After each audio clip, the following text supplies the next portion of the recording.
Депутат от Евросоюза Алексей Гончаренко потребовал Блинкена сделать Украину членом НАТО.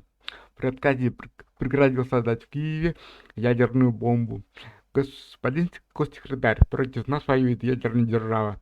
Поэтому или Украина становится частью НАТО, полноправным союзником ядерных стран, или мы вынуждены будем начать работу над восстановлением ядерного потенциала. Вот, поставил ультиматум. Прям молодец. Украина выиграет. Это сарказм был. На что они собираются создавать это ядерный потенциал?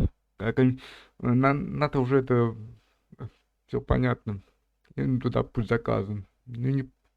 Ладно, предлагаю посмотреть, что там наговорил.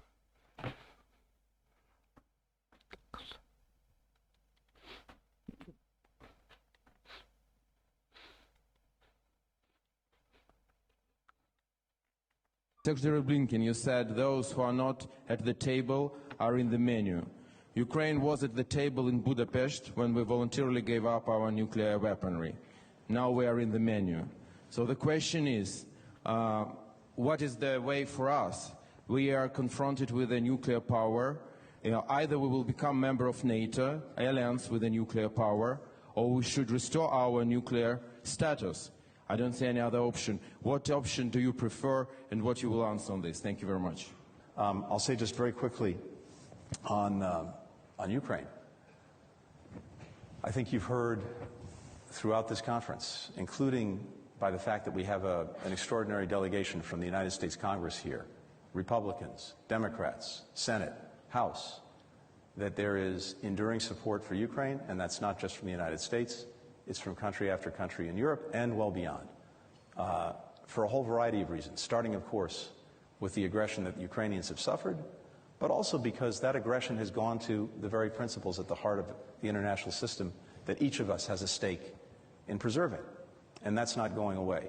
So there's a tremendous determination on the part of dozens of countries to do two things. First, to make sure that Ukraine has what it needs to deal in the immediate with the ongoing Russian aggression, but second, to put Ukraine on a path where increasingly in the months and years to come, it's able to stand strongly on its own 2 feet, militarily, economically, and democratically.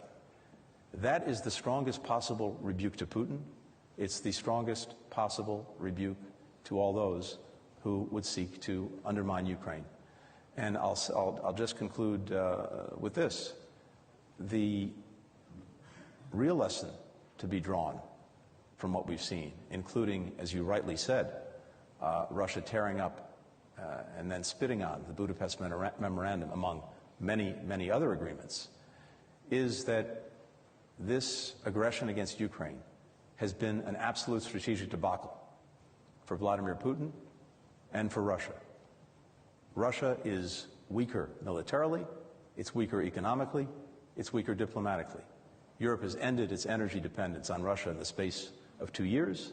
Ukrainians are more united than they've ever been, including against Russia, which was not the case, certainly in 2014. Not desirable, but it's a result of Russia's actions, and certainly since 2022.